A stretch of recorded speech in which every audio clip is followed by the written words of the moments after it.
Welcome to the Lead Up Leadership Podcast. Hear from rising leaders and seasoned leaders across various industries to see about their leadership journey and how you can level up your leadership game. Here's your host, Renato G. Lead up! Alrighty, we are back with another episode of the Lead Up Leadership Podcast, and I am once again excited, as always, with a special guest. I met this lovely lady about a year ago now, maybe. And through just collaboration for the work we were doing in Stockton, which hopefully she'll talk about more about her role and the different things that she's involved in. But very excited to introduce. I have the honor of having Miss Arielle Ayala. Welcome. Hi, thanks so much for having me. Of course. Definitely had to have you on here. So before we get started into kind of more about your journey, in leadership and different things that you're involved in, can you share a little bit about your background, where you're from? Just give us a little inside scoop of who you are. Yeah, for sure. So my name's Arielle Ayala. I'm originally from Chicago. Grew up on the south side of the city, and then moved to California about 4.5 years ago. Good decision. So, yeah, it's been beautiful. I've enjoyed it. Weather's nice, sunshine most days. It's beautiful. Yeah. But, my experience in Chicago really shaped who I am as a person, as a woman, and as a leader in education, right? I went to Chicago public schools my whole life. And I saw the real difference between really amazing invested educators and those that weren't as invested. And being in like a large public education system, it's really easy to get lost. Right. And so after high school, I found myself living on my own, supporting myself, and wanted to go to school, but didn't have the access to opportunities to be able to do that the same way some of my peers did. Yeah. So I mentioned that because that's where like my passion for education really came from, is my own experiences. And being a first generation student, my dad's from El Salvador, my mom from Argentina. That's a whole other like layer of experience. And so all of those things, I feel like that was like chapter one of my life, was that experience in Chicago. And that really informed chapter two, which is like where I'm at right now. And so I've been in California for 4.5 years. I've been in Stockton the whole time. I have fallen in love with Stockton. And I worked as an educator. I was a high school teacher, and then I worked at the state capitol for a year.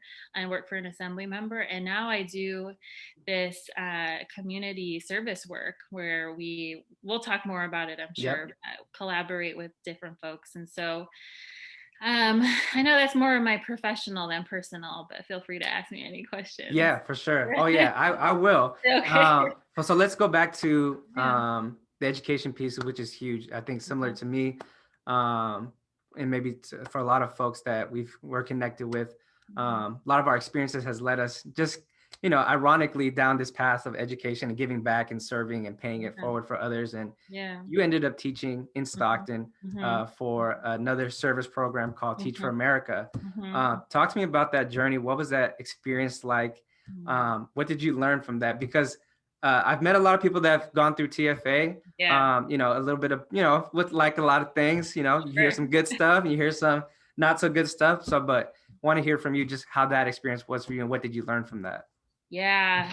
I mean, just like any organization, there are negatives and positives. Any sort of like development like that is going to have ups and downs.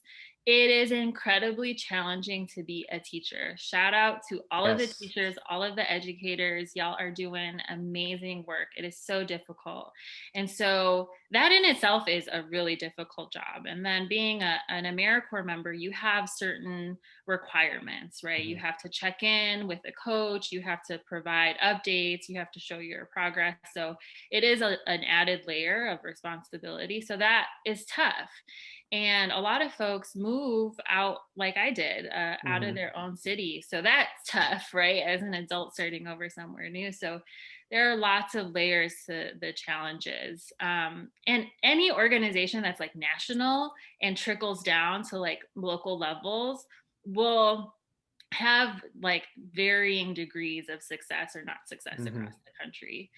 So those are my thoughts on that. But I will always be grateful for my experience with Teach for America, because it gave me a pool of friends, right? Like I came here not knowing anybody. Yeah. And then I was automatically a part of a cohort of like-minded individuals, people that, wanted to give back the way I did, were struggling the way that I was, and were doing a lot of the same things I was doing. Mm-hmm. So some of those people are still some of my closest friends to this day. So I'm grateful for that. And you learn so much in challenges, in challenging times. You really learn about who you are. Teach for America as an organization asks you to reflect a lot. A lot of like the check-ins are reflecting on your experiences. And so that really helped me to develop my story of self, my story of service, and help me figure out like what direction I want to go in. And so I'll always be grateful. I definitely didn't always have the best time and definitely had my own challenges. Right. But I look back on that time as good for my growth. And good for growth isn't always like happy, right? It isn't always like beautiful, but it produces beauty like on the other side. Yeah, no, that's I love what you're saying about growth and reflection of self, because that is super key. And this is kind of leading to the next kind of chapters and transitions moving forward to where you are now. But how would you describe your leadership style from when you were, with TFA as a teacher, and then, going through that process to maybe now where you're at, looking back, what has changed? Maybe your philosophy of how you lead yourself. That's a great question. I think when I started as a teacher, I was just learning how to be a leader. I didn't know what I was doing, and I was stumbling along the way, and I was really finding my voice. And when that happens, I don't mean to overgeneralize, but my experience as a young woman, people always want to inform me of who I should be or how I should be or what kind of leader I should be, right? They make these expectations or ideas for me. And now I have a much firmer belief and understanding of myself. And so I'm able to inform that. Yeah. And so really understanding like who I am and what I believe in impacts my leadership style. And that will continue to change because I'm a human being that will continue to evolve, and more things will inform my leadership style. And so one thing that I found along the way is that healing is so necessary in the work that we do. When you are working to disrupt oppressive systems and structures and policies that have for a long time oppressed and marginalized our people, there is like deep healing like naturally that needs to happen in order to reverse a lot of that.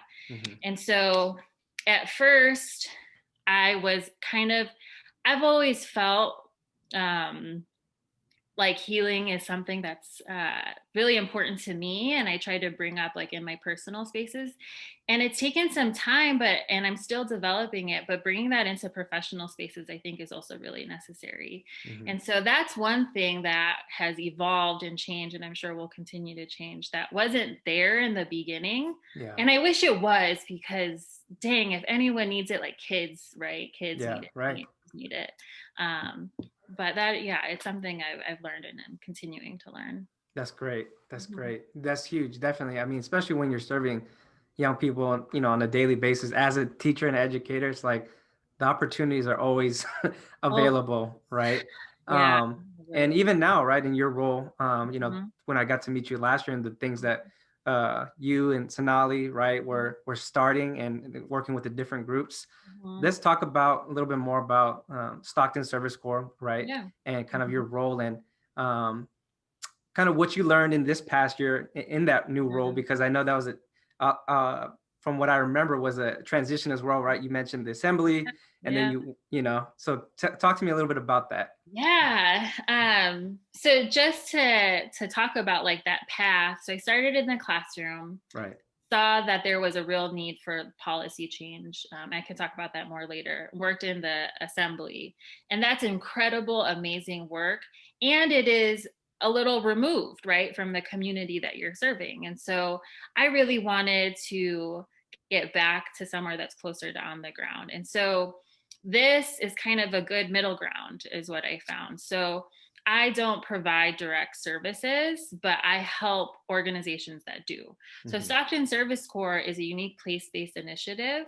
And what that means is we are really focused on serving our community, not the needs that we know are happening nationally, but what is affecting Stockton? What are the needs here? What is the history here? What's the context? And that requires a lot of listening to community voice. And so that's how it started. The community was asked, what are the highest needs? And academic came up, right? And social emotional supports and mentorship for young people. And so we now have AmeriCorps programs that are working in Stockton. Before Stockton Service Corps, there was Teach for America, which actually I was one of the, not founding members, but the second year in. There were 13 total AmeriCorps members serving Stockton. Now there's 125 that are providing wraparound services. It's dope. It's so exciting to see.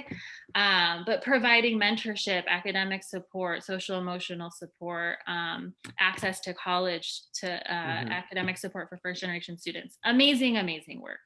And Improve Your Tomorrow is one of our amazing organizations. Yep, rep your team. And so our work is, one, to facilitate collaboration. We believe really deeply in the power of community. And we know that the changes that we want to see cannot happen with one individual person or one individual organization. It needs to happen as a whole. And so we bring together the leadership to talk about best practices, to learn from one another, to grow together. We also bring together the core members. So each organization has what we call and refer to as AmeriCorps members, core members that provide those services. And so each organization, as you well know, they have their own training, and those core members are trained in the specific like deliverables, what they're doing every day. We provide training that, one, sets the context of Stockton. We talk about the history, we talk about the policies, we talk about redlining that's happened in this city, we talk about food deserts, we talk about structural and systemic issues that lead to the academic disparities and the gaps that we see that you all are filling. I believe personally that understanding history is incredibly important to like healing it, right? Into remedying some of the problems that have happened. So setting that context and that history, and then also developing individuals as leaders. If you're signing up for a year or 2 years to serve a community, there is something within you that is like asking to be a leader in some capacity. And Stockton has really been known for what's called brain drain, which is that folks feel like they need to leave in order to be educated or to develop skills, because historically there hasn't been as much opportunity here. And then they leave and they stay gone. Our goal is to really develop a pathway for leaders to stay here, to see that there are opportunities for them to develop as individuals and as professionals, encourage them to share their stories, to develop and hone those leadership skills, and then use them and opportunities in Stockton to continue to serve this amazing community. Wow, that's awesome. Yeah. I'm going to touch on the collaboration piece because knowing what I know about your role, you know, building partnerships with something brand new, right? Trying to do a big reach in the city. And even in my role now, you know, trying to build partnerships, collaboration opportunities, you know, I've run into some challenges, right, with different folks, and relationship building is super, super important, right? Especially if you want to extend your reach, right, or have a deeper impact for, you know, whatever you're trying to accomplish. What can you speak on in terms of let's do two tier. What was like maybe a highlight or reward that you saw from a collaboration opportunity? And on the flip side, what was maybe a challenge that you encountered, and what did you learn from that? Yeah.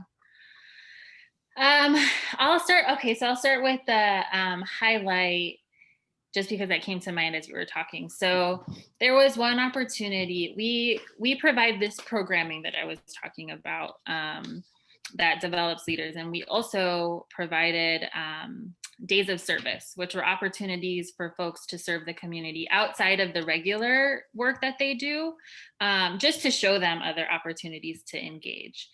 And one of our days of service, we hosted criminal justice reform day, right? We started the day by watching Just Mercy, which was really That's powerful. right. Yeah. And then we worked, we allowed the space, pretty much it's like opening up the space for people to come and fill in with their talent and their skill. And so we actually had Improve Your Tomorrow core members lead a workshop that was really powerful, that was talking about, what is the school to prison pipeline? How does it happen, and how can we combat it? And there were opportunities for other core members to step up into those leadership skills. And that is the highlight, right? Is coming together around a common understanding and a common issue that we all agree is an issue. Yeah. I think that's the first step, right? Is finding some commonality and agreeing, like, this is a problem. We all see this and we want to do something about it. And then providing the tools and the structure and the space for people to fill it in, right? That's what I think leadership is really all about, is providing space for others to step into those roles. And so seeing core members step up and facilitate, and not just, there's lots of opportunities to be a leader. You can facilitate a workshop. There were a lot of core members behind the scenes, like running the show, right? Like with their lists of things that needed to get done. Was the food here? Is it being served to people? Like, what's missing? All of those opportunities were filled with core members. And so it was just really beautiful to see them step into those roles. So that's a highlight. And it was across the board, right? Five different programs showed up, and they all filled in different ways. And then as far as challenges, I mean, I can't think of like a specific example, but I think a challenge is just getting people like on the same page all the time. Yeah, it's that's really real. hard. That's real. That's real. You think that you're communicating effectively and directly and clearly, and somehow down the line you're like, wait, no, everyone is misunderstanding. That's not what it was. How do I get back on the same page, or to get there in the first place, right? People are not blank slates. They come with their own opinions, biases, ideas of what's important. And I think one thing I've learned is listening is so key. Listening is so incredibly important. And so listening to those ideas, and then finding there's usually a common thread. It might be a very thin thread. And it might be like falling apart, but it's there. And so that is the challenge, is like, how do you grab that thread and like weave it through the entirety of like your collaborative process? People are busy, right? And people have a lot of priorities. This work is really important, and we also need to like take care of ourselves as people. So like respecting those lines as well, and taking advantage of the time that you do have together. So that's not like a one clear example, but those are some challenges. No, that's great. And I love how you just talked about taking care of self and being busy, especially during this time. It's self-care and mental health is, although that was already a conversation that was steadily rising, it just kind of, rose to the top of everybody, because we're in it, right? We've been in it for so long, and we're going to continue to be here for some time. Which leads me to my next question. How do you personally stay grounded with all the busyness and all the things that, may be coming at you, or things that are right around the corner? How do you try to maintain, being grounded? Yeah, great question, because that's hard to do. It took me years, honestly, to learn how to self-care. And it took me years to learn that the work will always be there. The Mm. work will be there like when you return. I felt like I had to be doing things all the time, because the work is so critical and important. But it will be there when I wake up in the morning. So one thing I've absolutely learned is to be very, very protective over my alone time. Like, I carve out some time. I try at least like an hour every day, but if it can't be every day, at least every week, at least once a week. But I like carve out a time like, this is a time where I'm going to put my phone on the other side of the room. I'm going to just do something for me. And that looks different days. But holding that space to be sacred. And I had to learn to treat that space the same way that I treat my like meetings, right? Like I try to never ever cancel a meeting or postpone unless it's an emergency. Right. But I would change my own self-care time all the time, right? Like I would make room for everything else. And I had to learn, like, no, if I can do that, if I can respect other people's time, I need to respect my own time. Come on, right? Arielle. Preaching now. So that became really important. I am very protective over that. And self-care is a really, I love that people are talking about it. It's really beautiful and important to discuss. I also think it's interesting that, like many things, sometimes it gets talked about as if it's like a one model that fits everybody, like do yoga is self-care. That might not be self-care for everybody. That might not be self-care for you. It's really paying attention to yourself and like, what are the things that bring you joy? And so music really brings me joy. And so I'll put like my favorite album on and just listen to it full blast. And sometimes maybe I will do yoga. I remember one time my brother called me during one of these moments, and I don't usually answer my phone. This is going to sound hypocritical, but I answered it because I knew he was going to ask, "What are you doing?" And I really wanted to tell him I was listening to Wu-Tang and doing yoga while I had sage on. And he was just like, who does that? What? And I was like, okay, but I gotta go. This is my time. And so I love music. I love to read. That has changed, and I've had to accept that about myself, because I think a lot of my reading now is to inform my work and to kind of sharpen those professional skills, or help in that. And so finding books that are like just for me is a little bit more difficult these days. But if I do find one, hold that time sacred. And the last thing is, I really do love to cook.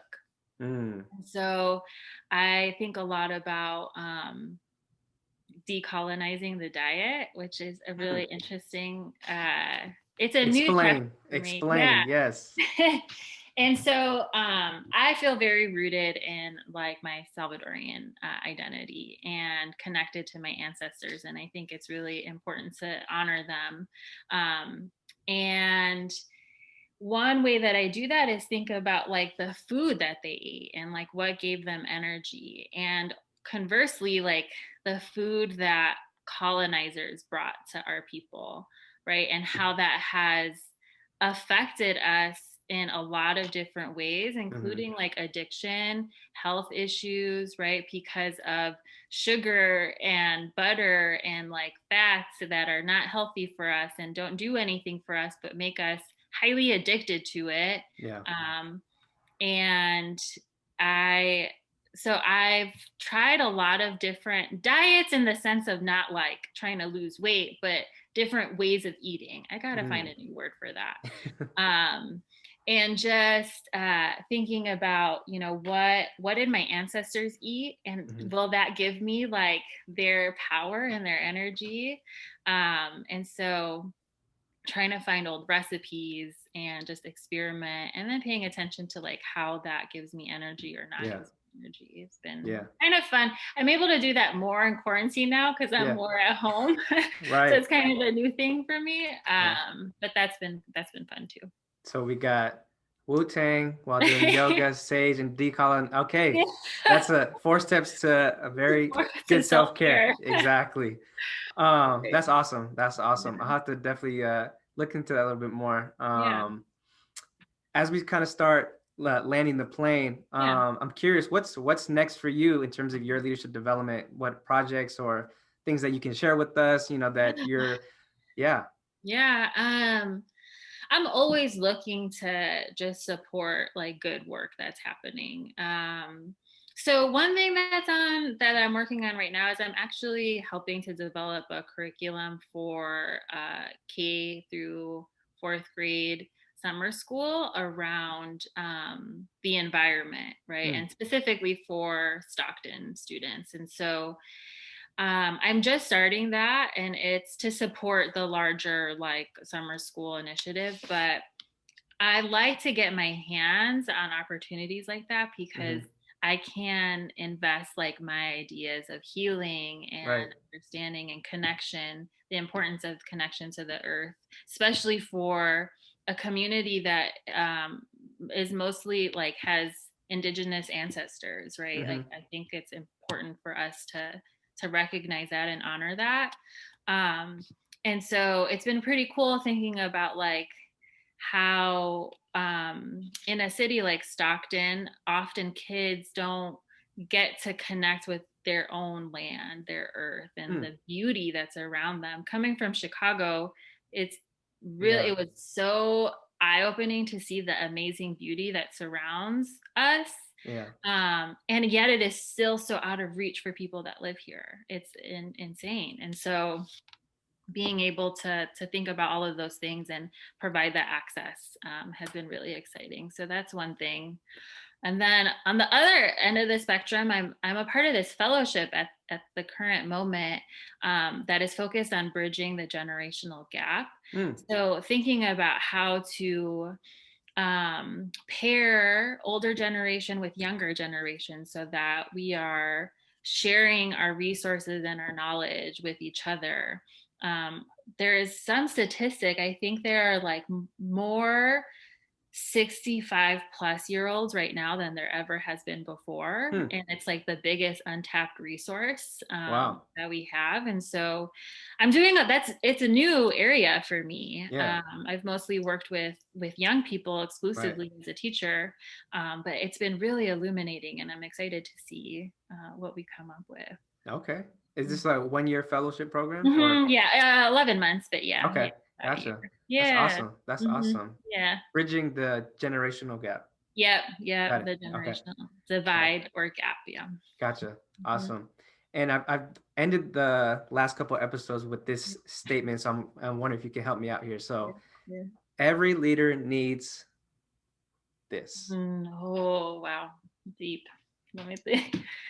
Every leader, I mean, the word that's coming up is love. Every leader Hmm. needs love. And Explain. love for themselves, right? True, deep love, which means understanding yourself, who you are, and what you can bring to this world. Love for the work that you do, right? If being a leader, especially if you're doing like education work, Hmm. community invested work, systems change work, uh, it will break your heart. And you need to really love it to want to continue the marathon. And then I think a love for people, Hmm. being a leader, you have to interact with people, and it's important to show them love and compassion. So Yeah. every leader needs love. That's huge. Every leader needs love. And I love that answer. And I love your commitment to the work and service and just healing. I think that's very, very important. So thank you Yeah. so much, Arielle, for your time. Very Oh, excited no, to thank hear more about your growth and development. And you. hopefully we can reconnect when things are better Yes. to do so. But very, Yeah. very thankful for you and excited to hear more things about you. Thanks, Renato. I appreciate you, everything that you do, and For thanks for sure. having me here. For sure. For sure. Well, you had it there. Lead up episode. We'll catch you on the next one.